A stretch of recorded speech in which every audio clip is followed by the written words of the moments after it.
So for this video, we're going to be using a website called Replit, and to get there, all you're going to want to do is just Google Replit, and it'll come up as the first option.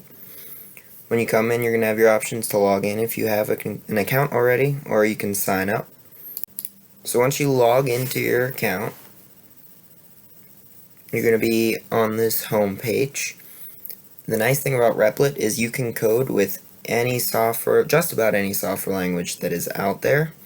So to start our first project, we're going to come up to the plus in the top right hand corner, and you can see here we've got our favorite languages are right there, and then we've got a whole list of other ones that you can choose from.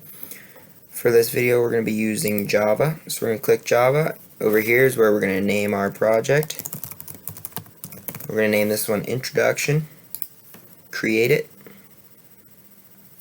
and it's going to bring us into our first Java project. So when you start, we've got a few things. We've got some code already in here that can run. If you run it, you'll see it's going to print out the words hello world. There it goes.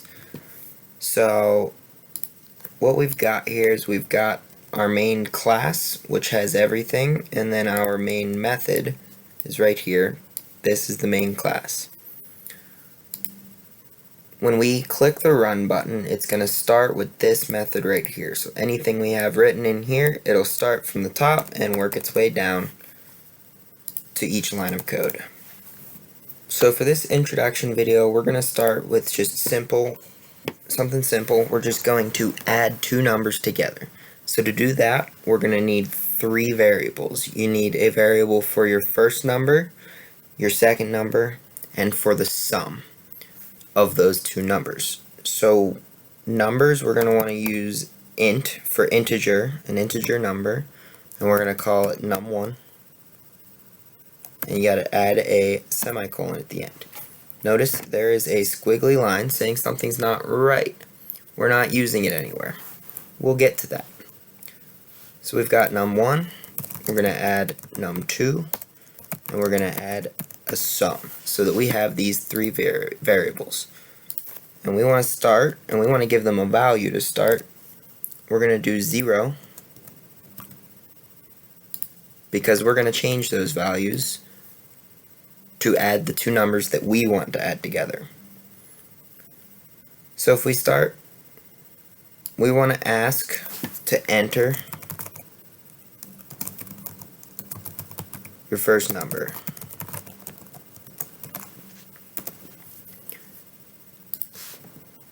So now when we run this code, it'll tell us to enter our first number. Right here. We have nothing else yet, so it's not going to do much more yet. So to get user input, we're going to want to assign what we get. What we type in, we want to assign to num1 for our first number. So we're going to type num1 equals, and then we're going to use a scanner variable. So to use the scanner, you have to tell our software that we are going to be looking for user input. So we want to put this outside of the main method and in the main class. Make some room up here, and we're going to put it here. What we're going to type is scanner. We then want to name our scanner. We're going to call it user input. When you use a variable name, you always want to start it with a lowercase, and any other word inside is going to be an uppercase.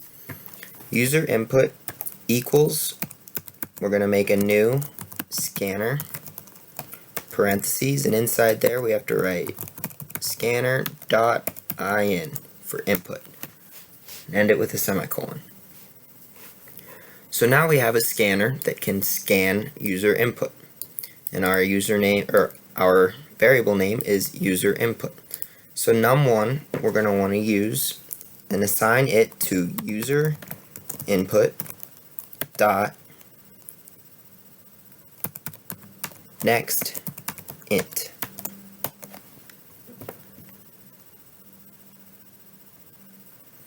So if you see here, we've got a red squiggly telling us that it cannot make a static reference to a non-static field. So the fix to that is you come up to your scanner and you just add static to make it a static variable. Now we have nothing down here, and it will find the user input that we entered. So to test out if this worked, we're going to come down underneath and we're just going to do another system.out.println ln, and we're just going to have it print out our variable that we have gotten from our user input. So let's run it. So we see we got an error. We've got issues with our scanner. Now here's what we forgot to do. Above our class, outside of everything, we need to tell it that we're going to be using a scanner. We do that using import java.util.scanner. So once we put that up here, it tells the whole software that we're going to be using a scanner. Here we name our scanner and get it set up, and then down here is where we actually utilize it and help to assign it to a variable. So now when we run, so here we get an error, cannot find symbol scanner.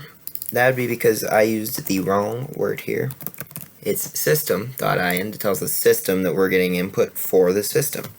So now we're going to try it again. When we run it, we get our output, enter your first number. When we enter an integer, it prints out our integer for us and the program stops. So now we can come back in. We've got our first number entered. Now we want, after we get our first one, we want to do another one. Enter your second number. We're going to come down num2, same thing, user input dot next int. So now num2 will be the next input. We're going to test out both of them. Make sure we get both of our numbers in here. We're going to run it to test. The reason you want to test pretty much every time you make a change here is because if there's an error, you want to know where it's at. See, here's an error. We know it must be somewhere in what we just added, rather than doing your entire code, trying to run it, not knowing if it was a mistake at the beginning, middle, end. You'd never be able to find it. It would take forever. Now if we look, we can see right here, that doesn't look right, which means it's something as simple as a spelling error, which is very common. So we fix that, and we run it again. So that's where, if we had a bunch of code here and finished our project and came back, it would have been a lot more difficult to find that spelling error. So our program's running. We got our output, and your first number 5, and your second number we're going to do 6. It prints out both our numbers, so our variables are working. Now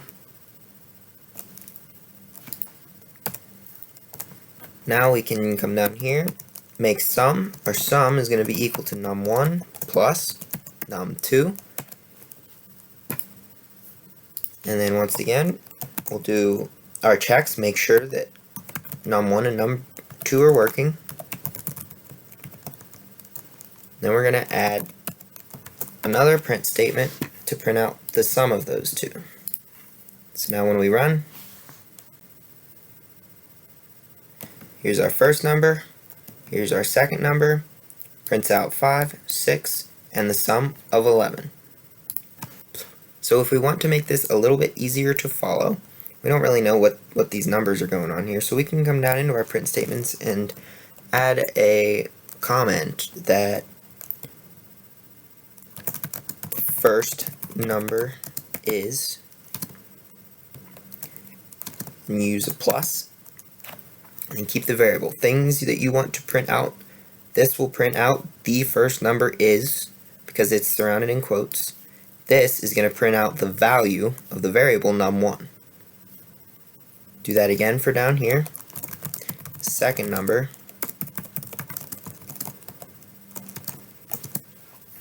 so we'll be able to see the first number is, the second number is, and then we can say the value inside num1. We're going to add more output. We want it to be the physical plus symbol, so we're going to put that inside quotes, plus the value inside num2, plus, and remember we want to put the equal sign here in quotes so that it shows up, one more plus, plus the sum. So now it'll print out the value in num1 plus value in num2 plus equals plus the value in sum. So if we run,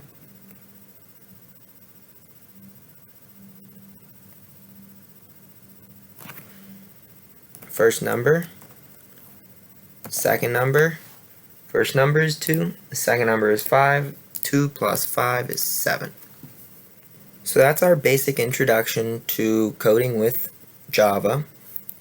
We looked at a couple of integer variables, how to assign user input to those variables, and then add them together to make a sort of a very basic calculator.